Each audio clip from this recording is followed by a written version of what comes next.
Shalom, damai di hati, saudara-saudara yang saya kasih dalam Tuhan kita Yesus Kristus.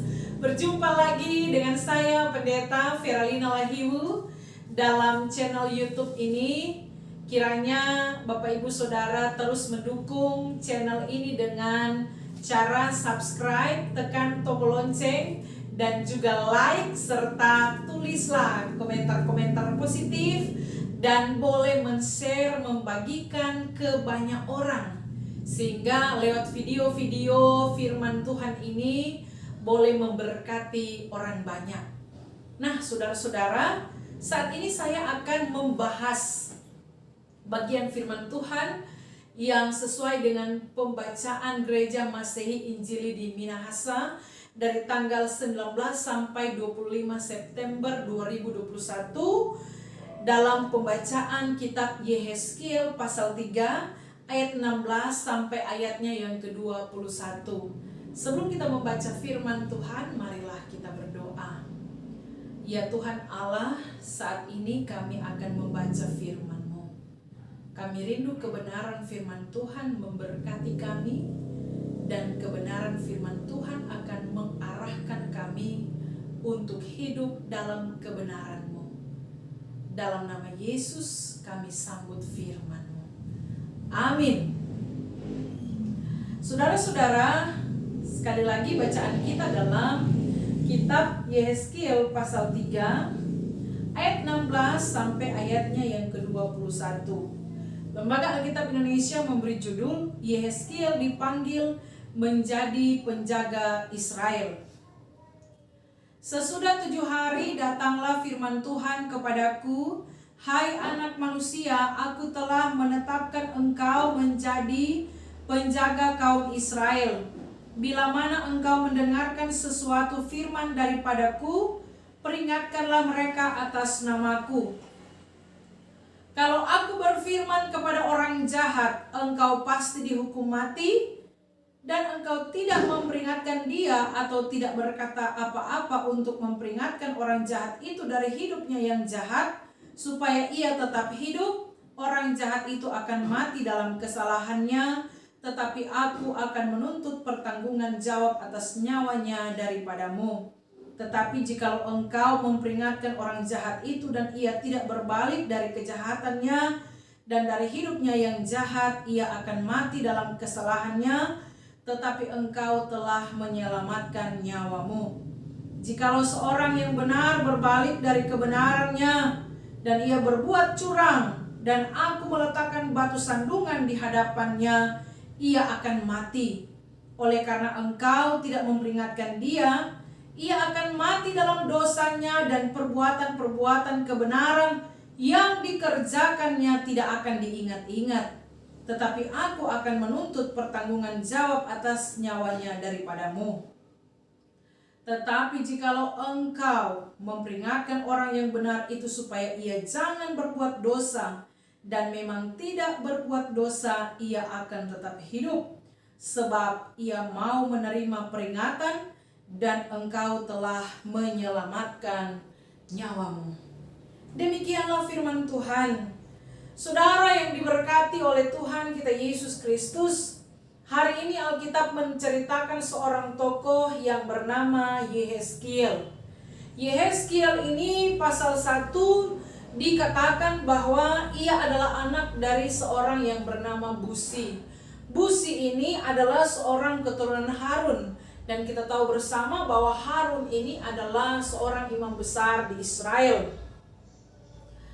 Nah, saudara-saudara, sehingga dapat dikatakan bahwa Yehezkiel ini dia adalah seorang nabi, tapi dia juga adalah seorang imam, sama dengan Nabi Yeremia.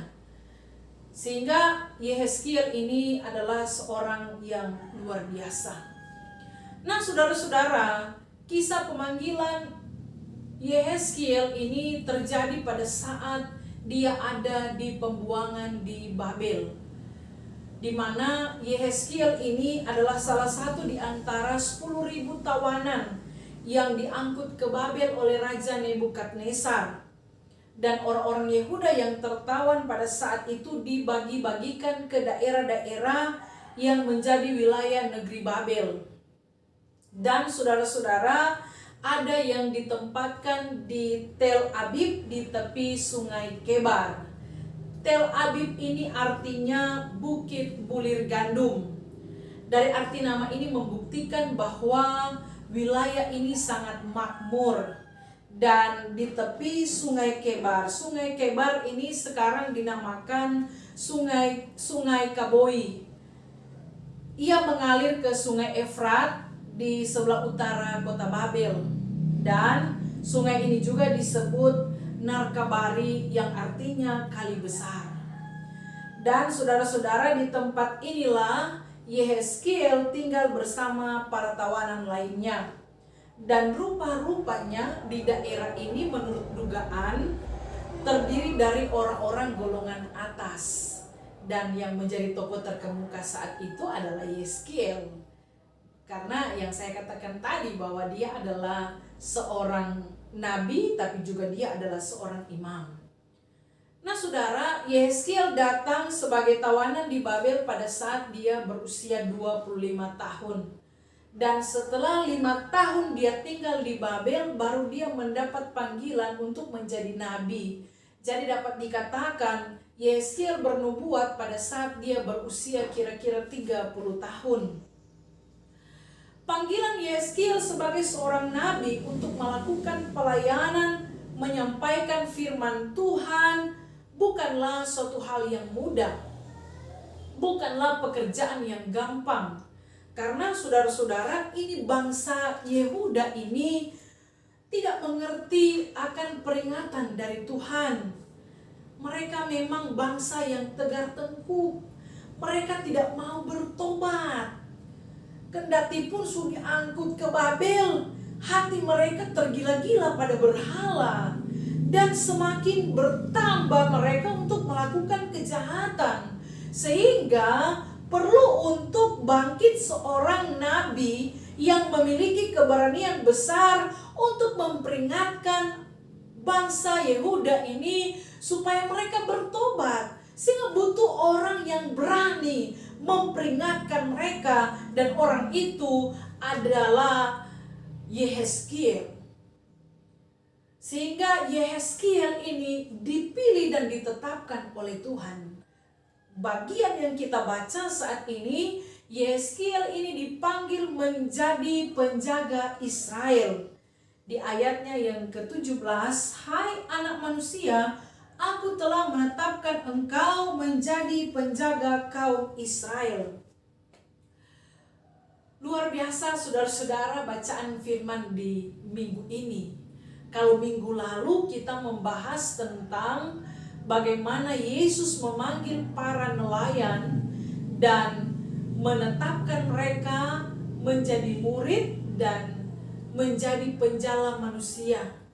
Dari penjala ikan menjadi penjala manusia. Hari ini pun kita membahas di mana Yehezkiel ditetapkan Allah menjadi penjaga kaum Israel. Nah, saudara yang diberkati oleh Tuhan kita Yesus Kristus, berbicara penjaga, ini artinya orang yang diberi tugas untuk menjaga. Kalau orang pergi di bank, pergi di toko, ya, toko-toko besar, bahkan juga ada rumah-rumah pejabat, ya, rumah-rumah orang-orang berduit. Di rumah itu, di toko itu, di bank ada yang namanya security, ada penjaga. Mereka menjaga. Itu tugas yang diberikan untuk menjaga itu bank, menjaga itu rumah, menjaga itu toko, supaya katu terhindar dari musibah, terhindar dari hal-hal yang tidak diinginkan, karena ada yang jaga saudara-saudara.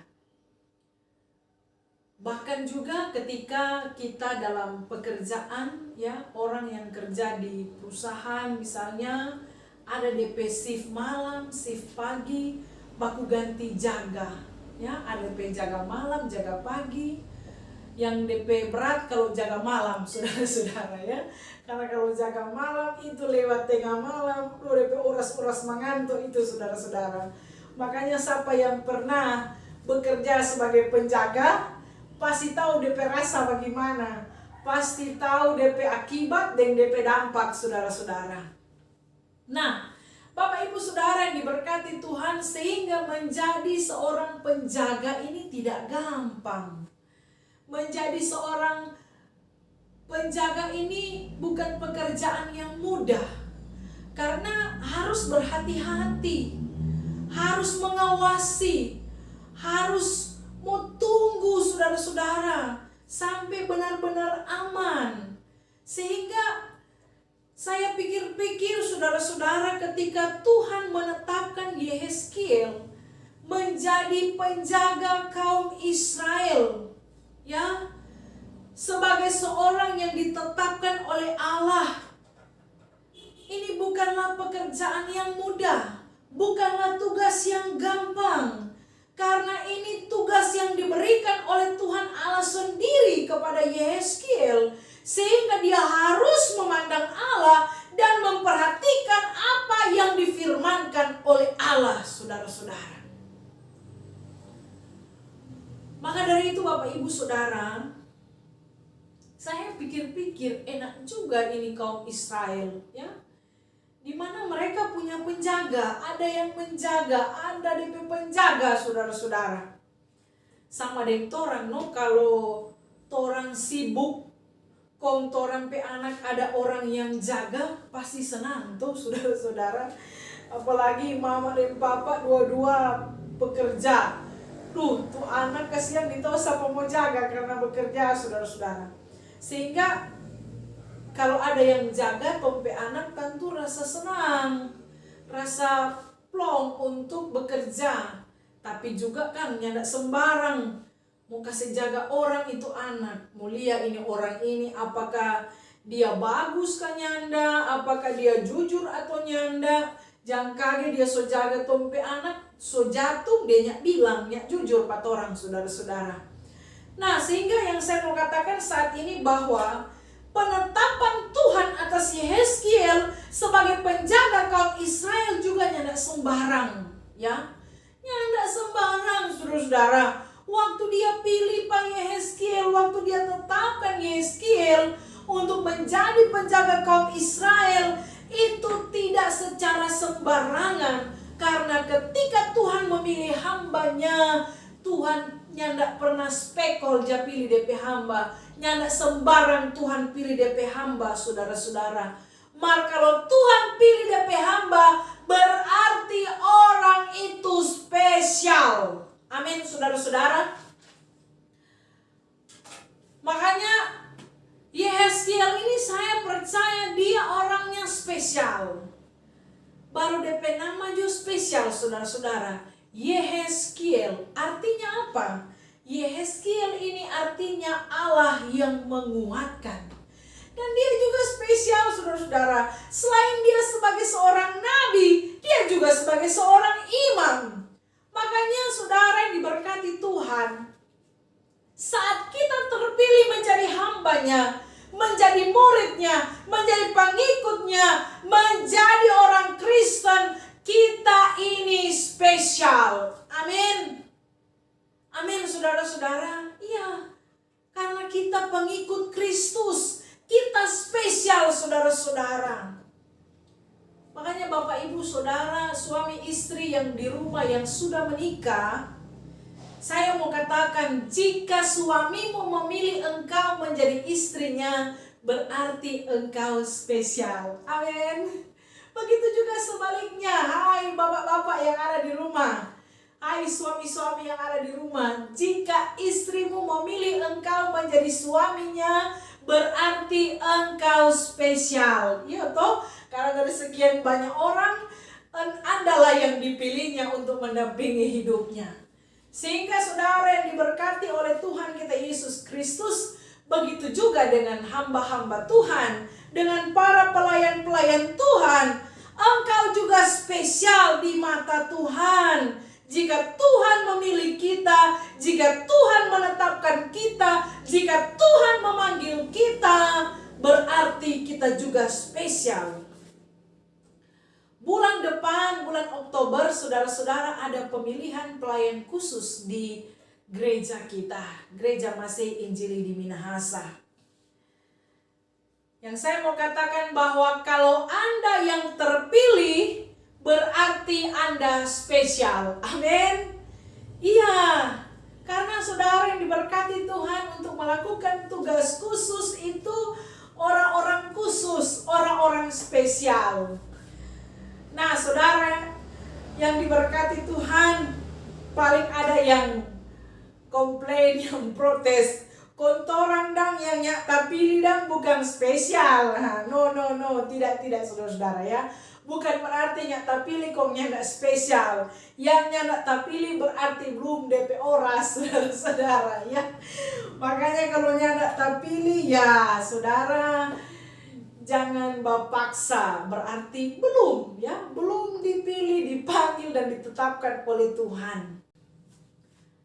Saudara-saudara yang diberkati oleh Tuhan kita Yesus Kristus, kita kembali melihat apa tugas dari Yeskiel sebagai penjaga kaum Israel.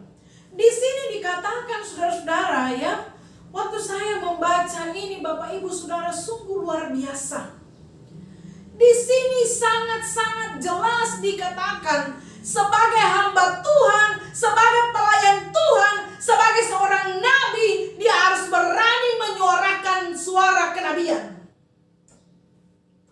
Sebagai hambanya, dia harus berani memperingatkan orang jahat yang berbuat dosa, yang melakukan kejahatan, saudara-saudara.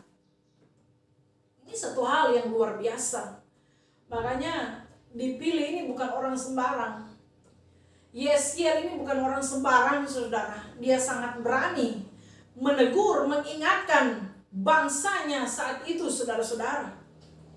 Dikatakan, jika Tuhan berfirman kepada orang jahat, engkau pasti dihukum mati karena DP kejahatan yang dia backing. Yeskiel punya tugas sebagai nabi, sebagai hambanya, sebagai penjaga kaum Israel. Yeskiel petugas adalah memperingatkan itu orang jahat, supaya orang jahat ini dia bertobat, nyanda backing kejahatan, dia berbalik dari hidupnya yang jahat, supaya dia hidup, dia nyanda mati, dia nyanda binasa, saudara-saudara. Sungguh luar biasa. Tapi kalau Yeskiel so tahu dia ini melakukan kejahatan, kok Yeskiel nyanda peringatkan pada dia, ini orang jahat ini tetap mau mati karena dia kesalahan, tapi Tuhan akan menuntut pertanggungan jawab kepada Yeskiel karena sebagai nabi, sebagai hambanya, dia tidak memperingatkan orang jahat itu.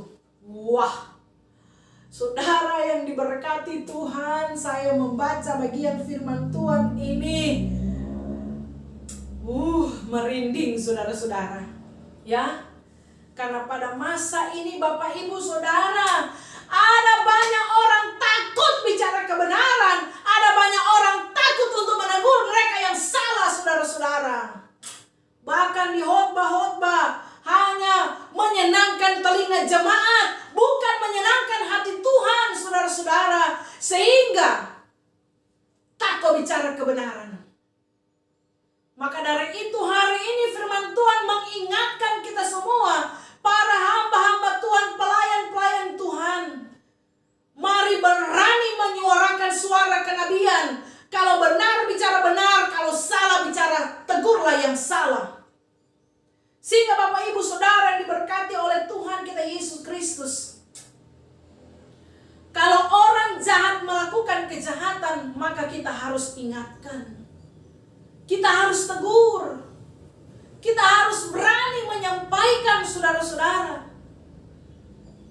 Kalau orang sok kasih ingat, orang sok kasih peringatan, orang sok tegur dia, orang sok arahkan dia, kok dia sendirinya nak mau dengar, itu komang kurang dia urusan dengan Tuhan.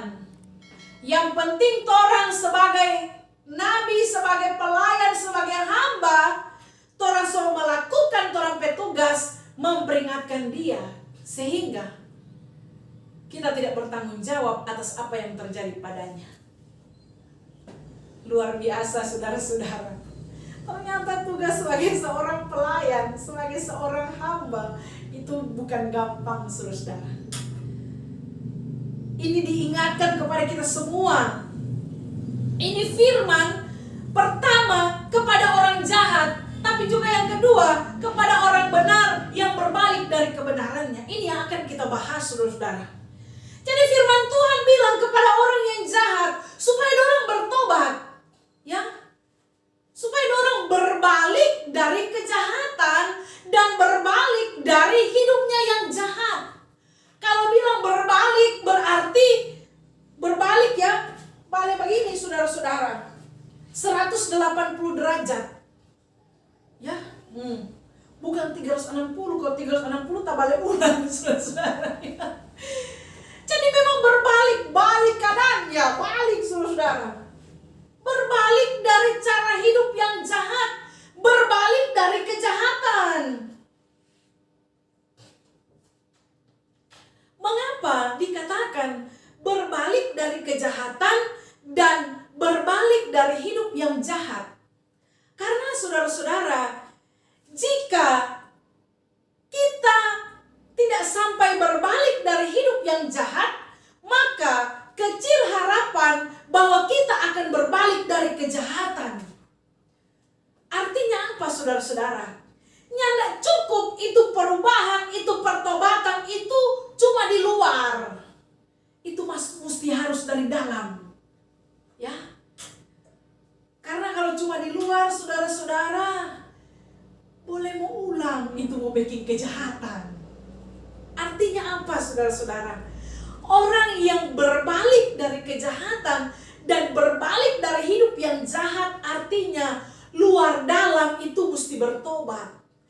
Dalam itu hatinya harus bertobat dari kecintaannya terhadap dosa, kecenderungan untuk berbuat jahat itu mesti bertobat.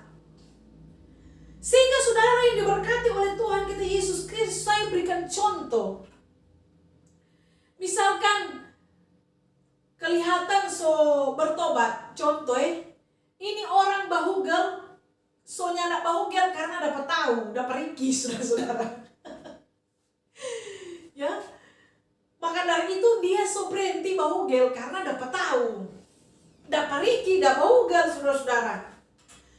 Tapi yang dimaksud di sini adalah berhenti bahugel bukan karena hanya dapat tahu, tapi berhenti bahugel karena orang tahu bahugel itu dosa. Itu artinya saudara-saudara, berbalik dari kejahatan dan berbalik dari hidup yang jahat. Kita berhenti melakukan dosa bukan karena dapat tahu, orang tahu, heboh, tapi karena kita menyadari bahwa perbuatan itu adalah dosa, adalah kejahatan di hadapan Tuhan, sehingga kita bertobat. Amin saudara-saudara. Sehingga ini yang diingatkan oleh firman Tuhan saat ini Bapak Ibu Saudara.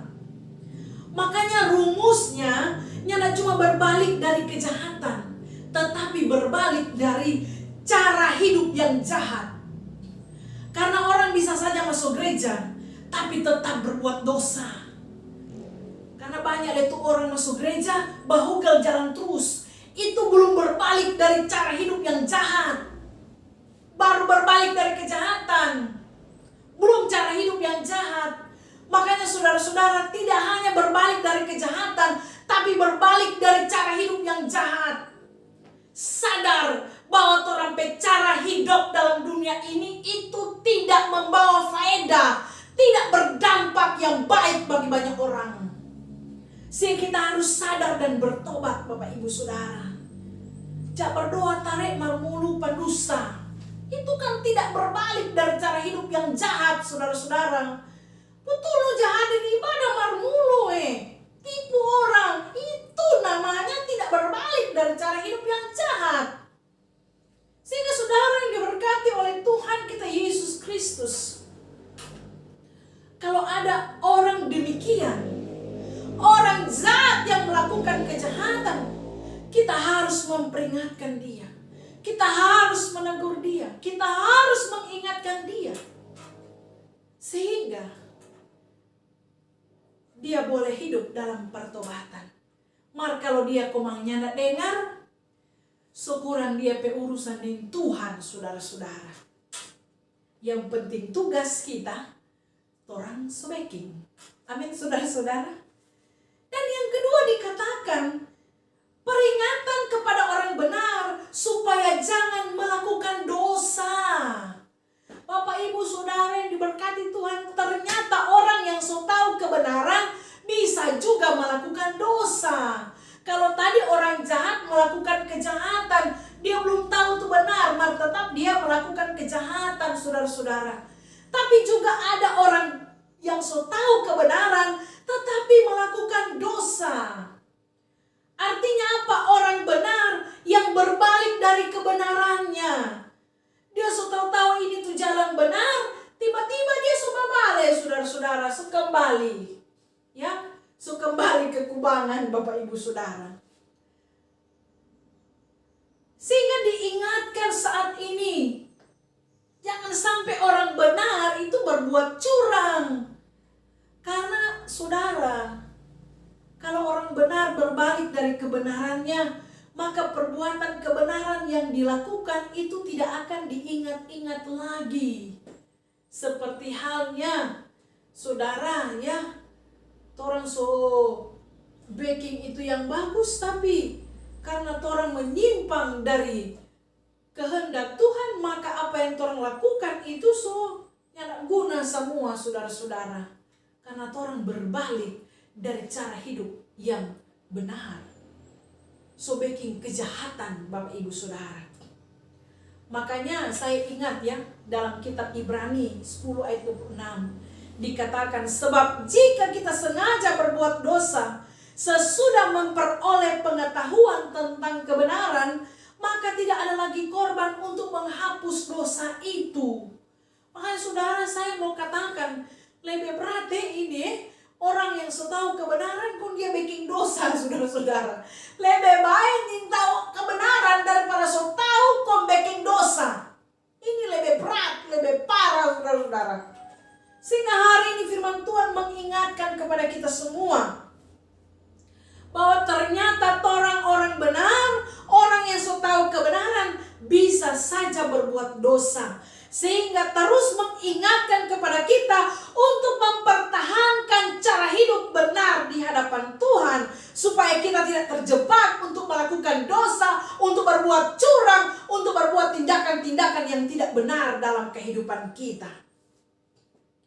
Maka dari itu tema yang diangkat, ya, tugas pelayan memperingatkan cara hidup jemaat. Saudara yang diberkati Tuhan, sama dengan Yehezkiel, Tuhan ada kasih tugas. Peringatkan tuh orang jahat, supaya orang stop bikin kejahatan. Peringatkan tuh orang benar yang berbalik dari kebenaran, supaya orang jangan bikin dosa. Tugas ini juga diingatkan kepada kita semua sebagai pelayan-pelayan Tuhan. Kita diingatkan untuk berani menyuarakan suara kenabian. Berani bicara benar, berani menyatakan apa yang benar, saudara-saudara. Sehingga katuk sebelum orang mau bilang, orang harus menjadi teladan, orang dulu tuh backing, saudara-saudara. Jangan sampai orang kasih peringatan, orang sendiri tuh udah backing. Ya, ngana kuat, stop jangan mau bamabo, dan dia sendiri tuh coba mabuk, saudara-saudara ya. Artinya makanya saudara di sini Yehezkiel mendengarkan firman Tuhan dulu, baru dia menyampaikan itu. Maka dari itu kita juga harus mendengarkan firman Tuhan dulu. Kita harus hidup dalam kebenaran firman Tuhan dulu. Kemudian kita menyampaikan itu. Kita harus berani menyuarakan itu, saudara-saudara. Ingatkan orang-orang di sekitar kita. Peringatkan mereka. Kalau mereka sedang hidup dalam kejahatan, tegur mereka, saudara-saudara. Tentunya juga untuk tegur dengan kasih, kan. Entah itu suami kita. Pai tua, rupa solama do ente yang masuk gereja. Peringatkan, saudara. Yang penting suka seingat. Ya, tompe mai tua, surupa lamanya hadir-hadir di kolong. Kasih ingat, saudara. Yang penting so peringatkan, Bapak Ibu Saudara. Kalau dia nyak mau dengar, ya itu DP urusan dengan Tuhan, saudara-saudara. Anak-anak kita, peringatkan mereka, saudara-saudara. Jangan kasih biar. Jangan berpikir, biar jodia kuat. Dorang kuat. Biar jodorang, no. Jangan, saudara-saudara, ternyata tidak boleh demikian. Apalagi kita sebagai pelayan Tuhan, Bapak Ibu Saudara. Kita diingatkan untuk memperingatkan mereka. Mar ada leko orang bukan memperingatkan, malah bersekongkol, saudara-saudara. Malah apa? Kompromi dengan dosa. Karena baku tamang. So tahu itu tamang itu udah bahugel. Dia sembunyi-sembunyi akal, saudara-saudara. Ini dosa, ini hati busuk, saudara-saudara. Ya. Semoga tidak bersekongkol itu terjadi dalam kehidupan rumah tangga yang lain, saudara-saudara. Tidak harus demikian, Bapak Ibu Saudara. Kita jangan kompromi dengan dosa. Ini diingatkan oleh firman. Kalau dorang bikin kejahatan, jangan orang mengiyakan apa yang dorang bikin. Biar jodoh orang kok tidak bahugel. Padahal tong tahu, saudara-saudara. Mantongnya kasih ingat. Toranya peringatkan mereka, saudara-saudara. Ya, malu le, perasaan le. Aduh, Bapak Ibu Saudara yang diberkati oleh Tuhan kita Yesus Kristus. Saya selalu mengatakan, pelayanan kalau pakai perasaan yang mau maju itu pelayanan, saudara-saudara.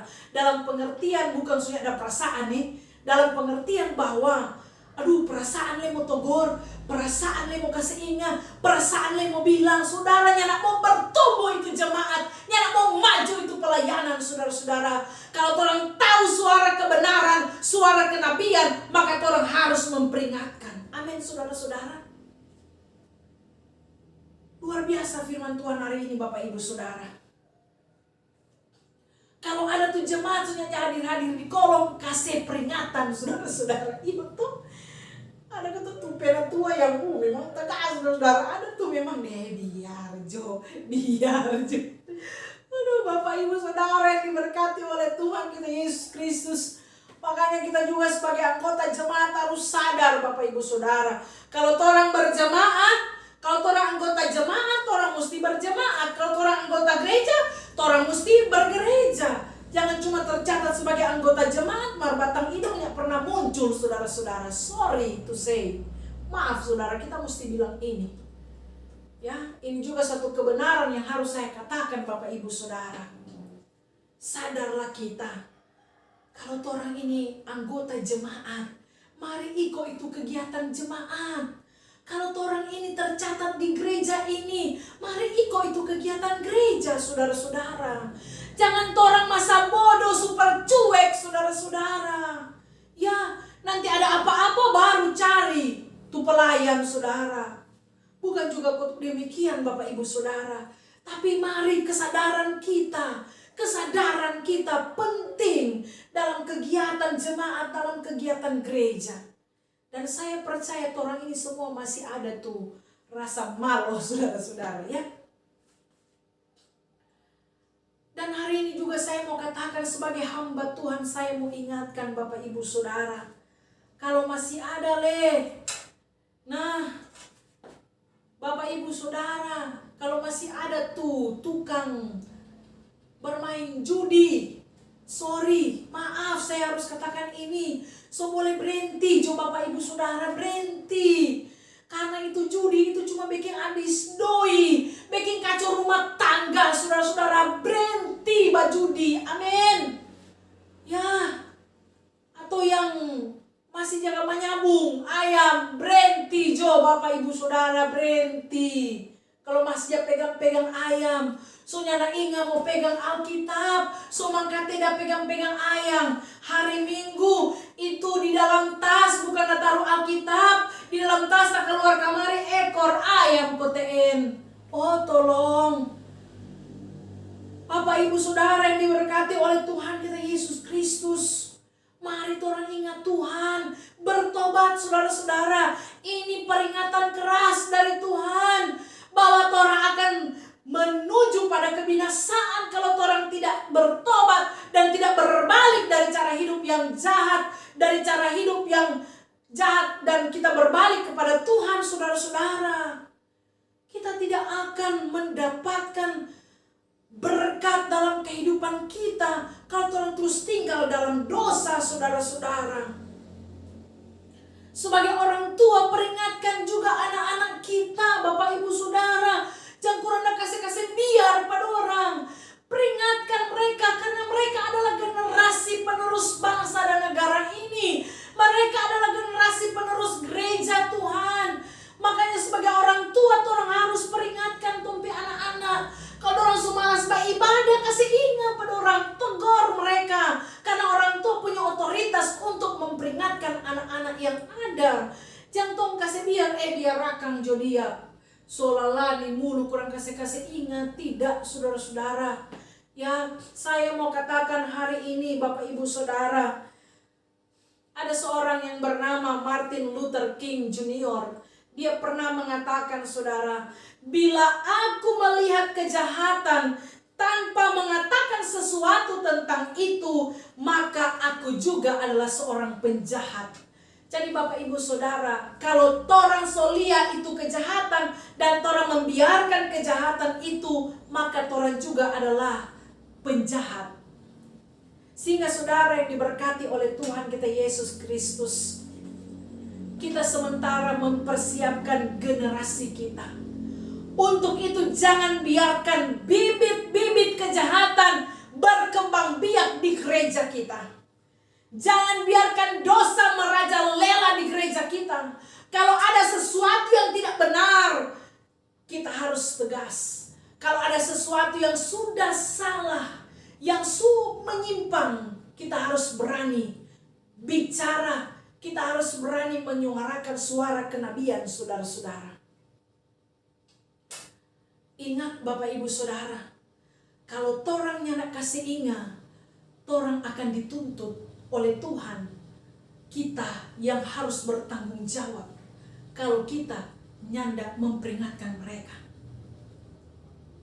Sehingga saudara, tugas kita memperingatkan mereka, menegur mereka dengan kasih, mengingatkan mereka supaya mereka hidup dalam pertobatan kepada Tuhan. Makanya jangan takut untuk bicara kebenaran, jangan takut untuk menegur mereka yang salah. Sehingga kalau di khotbah-khotbah jangan cuma menyenangkan, jangan hanya menyenangkan telinga jemaat saudara-saudara. Ya, otak oleh kalau bicara lebih, jangan sampai kau dapat amplop.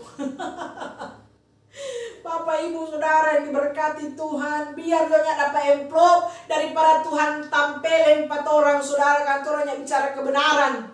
Makanya prinsip saya saudara yang diberkati Tuhan, namanya kebenaran, saya harus bicara kebenaran. Ya, it's okay kalau ada yang merasa tertegur, puji Tuhan saudara-saudara. Ya, puji Tuhan. Kalau ada yang merasa tersinggung, berarti alarm rohani masih hidup saudara-saudara.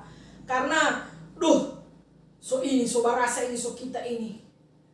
Sehingga Bapak Ibu Saudara yang diberkati Tuhan, kita harus berani untuk menyampaikan apa yang benar saudara. Jangan cuma backing sorga talinga, tetapi kita harus menyenangkan Tuhan dengan mengatakan apa yang seharusnya dan sepatutnya kita katakan saudara-saudara. Jangan sembunyi-sembunyi, itu dosa. Jangan kompromi dengan dosa saudara-saudara. Harus nyatakan, harus tegur, harus kasih ingat saudara. Saya pernah mengatakan, ada orang berpikir kebenaran itu terlalu keras. Tapi ternyata kitalah yang terlalu tumpul sehingga kita tidak mau menerima kebenaran. Maka dari itu saudara yang diberkati Tuhan, pelayan Tuhan harus memperingatkan cara hidup jemaat yang tidak benar, cara hidup jemaat yang melakukan kejahatan. Karena kalau kita tidak melakukan tugas kita memperingatkan mereka, jadi pertanyaan, layakkah kita disebut sebagai seorang pelayan?